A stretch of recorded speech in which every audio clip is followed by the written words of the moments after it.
Welcome to your source for research, innovation, news, insights, and commentary. This is your Research Business Daily Report, where we're sponsored by Decision Analyst, delivering a synergistic blend of primary research, analytic consulting, and modeling, plus now an exciting new multi-language verbatim coding service. It's called Nuance, and we'll tell you about it at the end of today's report. We're back from Nashville and the market research event, but while we were away, there were two interesting studies that came out that I think are worth your noting. First, Temkin Group's State of Voice of the Customer programs for 2013 finds that for a third straight year, an overwhelming number of companies say they've had positive VOC results. In fact, only 7% of the 100 large participating companies in this study did not. The greatest VOC spending momentum is behind software management platforms and as well text analytics. Over 40% of firms plan to spend more on both in the coming year. Download the study. It's worth your while at www.temkingroup.com. Meanwhile, X+1 released the Marketer's Playbook, aligning marketing strategies with consumer expectations.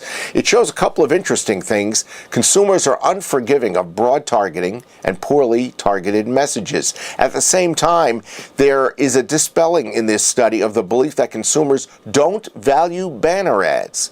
That's a real insight.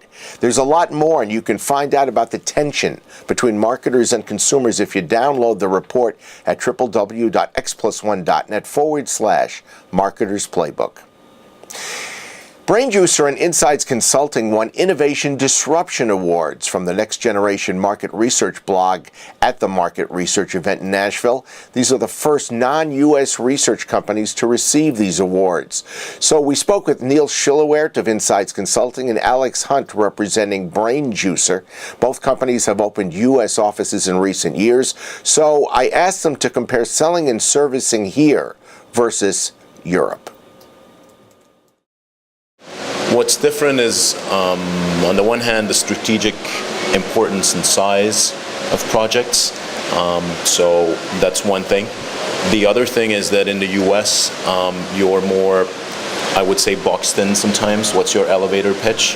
Which for us as an agency, we can do it, but the proof of the pudding is in the eating. It's really an experience attribute. So that's another difference.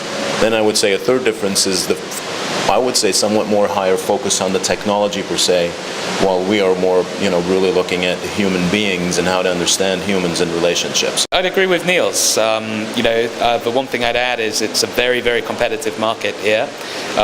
It's a market that I think thrives on innovation. Particularly technology-enabled innovation, much more perhaps than other countries.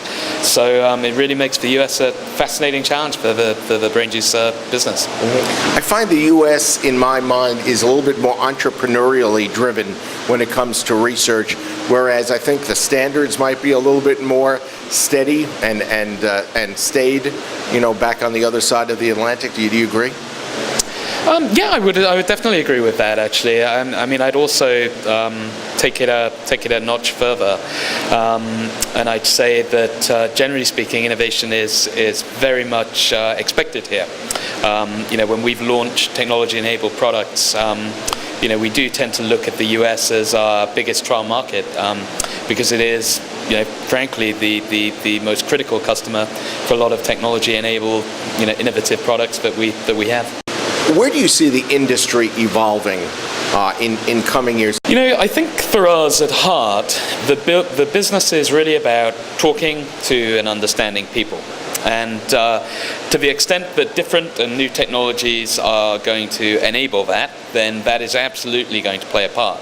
But I think for us, the big change in the business is really going to be driven by our evolving understanding of how humans make decisions. Using their system 1 part of the brain versus using their very rational system 2.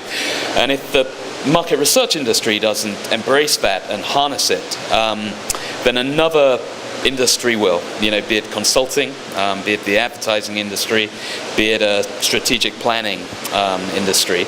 I think for us, the research industry really has to evolve to reflect how people actually make decisions, and that's going to be the big change.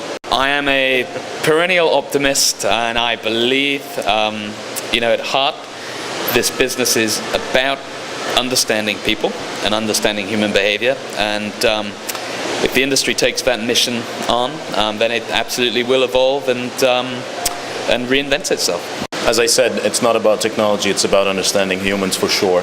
I would add to that market research agencies have to become the consumer or customer custodians for companies. And they have to be the gatekeeper, they have to be the ones that bring challenging insights and fresh ideas within companies, not only for researchers, but also for marketeers, brand managers. That's one thing. A level lower, I think the future will be, and if we look at the methods, much more about adding context to hard numbers. For example, taking surveys asynchronously, being able to analyze visuals rather than just text, so that we really get a more richer, not necessarily in big data terms, but a richer story that comes straight from consumers. And if we can do that as research agencies, I think we can, get a spot in the industry and keep up to what we're doing. That's your Research Business Daily Report, sponsored by Decision Analyst, delivering a synergistic blend of primary research, analytic consulting, and modeling. And now Decision Analyst also has Nuance, a multi-language verbatim coding service that is designed to help companies quantify the meaning of open-ended answers. You can find out a lot about it by clicking on the links in the content box underneath our video on YouTube. Have a great research day, a good rest of your week, enjoy your weekend, and please plan on joining us here back on Monday.